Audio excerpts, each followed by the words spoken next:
Hey, this is Justin with DayTradeTheMarkets.com. It's about 2:15 Eastern Time on Thursday, February 21st, and I've got a small order in here to sell. I thought I would just record this and talk about the decision-making process. As I'm doing that, let's kind of go over what we've seen earlier today. And just to go over this, I've got a short limit order to get short here at 96.75, and I wanted to talk about kind of different pieces of evidence that we can use to help make sense of the market and to try to find good trading opportunities. So heading into the day, we like to give ourselves some bigger picture analysis, and obviously yesterday things took a turn. You can see here starting around the FOMC and even before, we had a pretty good sell-off even earlier in the day. Really selling really took over the market, finished with a burst and sold off overnight and opened up a little bit lower. Once we started today, we didn't really have any major selling, what we call selling aggression. In fact, this bar here, this what we call level 3 or extreme selling aggression bar on the low of the day, is our first major selling structure. So that's why I've been a little hesitant to do anything to this point. What we've seen also is that we wanted to monitor how the market did at the 02 level and also around 1500.5, and now down here at 96.75. You can see the blue lines I've drawn there. So heading into the day, or when we opened, we tested into the 02, had a little bit of a bounce, but not on any major aggression. Our first decent structure here was this level 2 buying bar that had some follow through higher. So we did test higher after we'd bounced off of this 1550 level a few times. Tested back to 02, didn't really do much. Tested back into the 1500, kind of bounced back between the green zone here and the 1502, sold off, tested down toward the low, which was also a green zone. So but you can see again, it's just gray bars and mostly what we call level 1 or just moderate buying and selling aggression bars. So nothing really major to work with. Now finally we've gotten, when we made a new low of the day, well, you can see we made a new low of the day by one tick here earlier in the day, but there was nothing there. You can see there was no major aggression. It was just a regular bar. That's a pretty good indication we're not heading lower. Compare that to this bar here that we just had a little while ago, this level 3 selling aggression bar. That's a pretty good indication that this market wants to sell off. There's actually some aggressive selling that's behind that move lower, which doesn't surprise me that we had a continuation of a couple points when that new low was made. Now the decision I'm dealing with is how do we have a situation, we have a situation where the bigger picture bias is down. Our first major piece of structure is bearish. We've got a dark red filter now. We've finally got enough selling order flow to come in the market to show that the filter is strongly bearish. We've got a big picture level here at 96.75.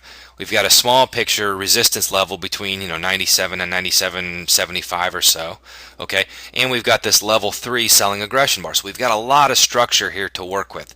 So the way that I look at this is, how do you decide when to get in? One way to do it is just to get on board with a breakout type of a trade. That certainly would be the more aggressive move, and it makes some sense. And I think there's validity in taking that on a day like today.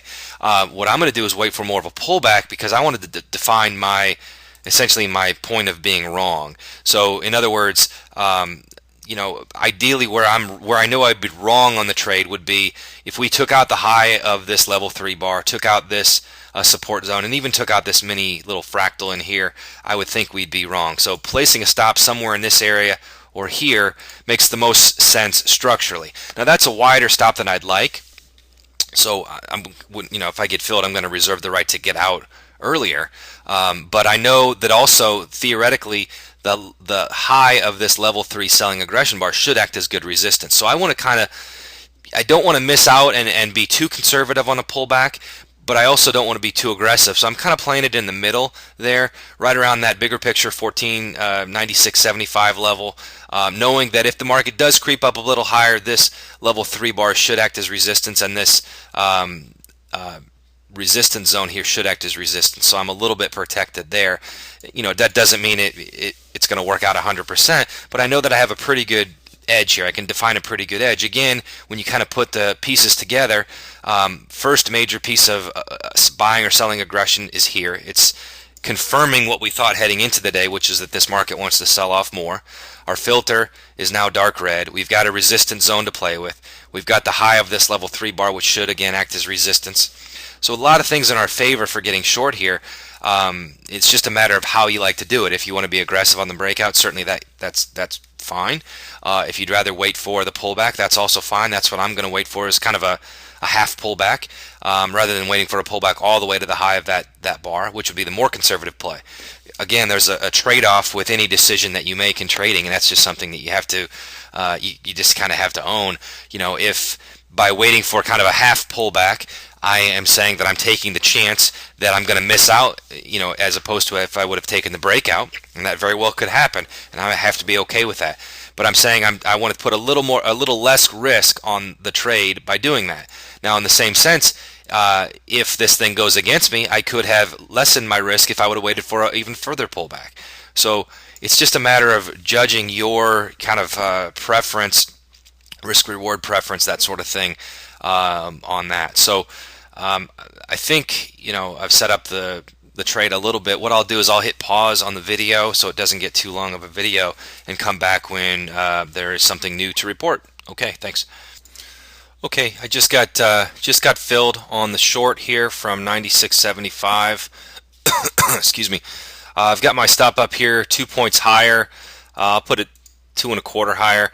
But again, I wouldn't intend to lose that much if this does go against me. If it goes against me and takes out this high and does so on some strong buying aggression, I'll just bail and take a smaller loss.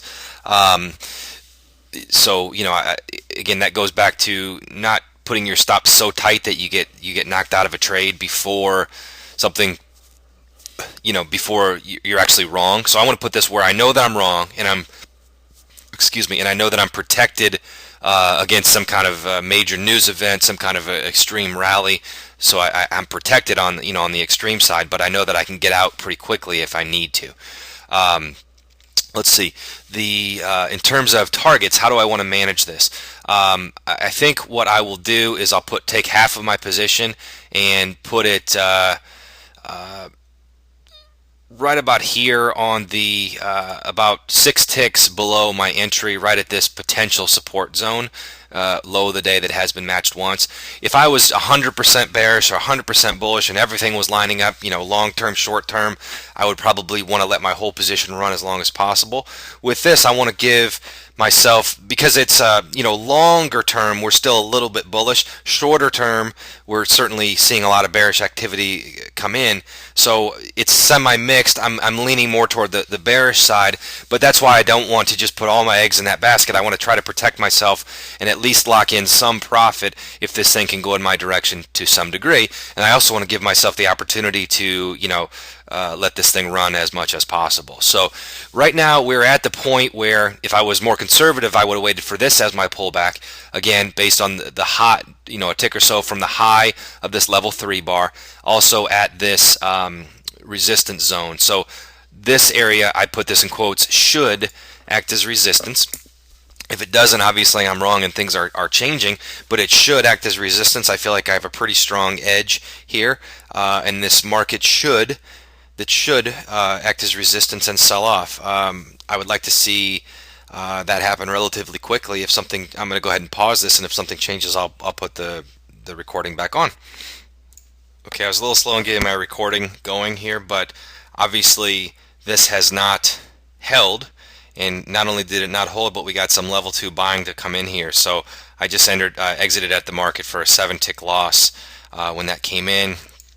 And I was a little slow to get my headphone back on, but this very well could turn around and sell off. But I just have to look at that as a pretty good high edge trade. Didn't work out. You get stopped out sometimes when you trade. More often than not, if I took that trade 100 times, I think my logic is sound. If I take that trade 100 times, it's going to work out 65, 70, 75, 80% of the time. So it didn't happen to work out on this particular trade, but I think what's really important is not to, I have a few choices at this point. I can get really pissed off. I can start to get mad and say, oh, why did I lose a trade? I'm so stupid, and go down that road, and I've certainly done that in the past.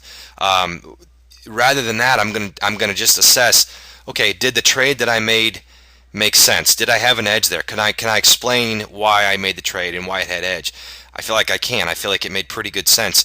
Would I take that trade again? Yeah, I think I would, no doubt. Didn't work out this particular time, but if I get too fixated on what happened on my results, what happened on this time, I get out of what I've found that helps me be successful, which is process based or decision based thinking. So I feel like the decision was sound. I'm happy with the decision. I look at that as a success. Trade didn't work out. I didn't make money. I lost money on that trade.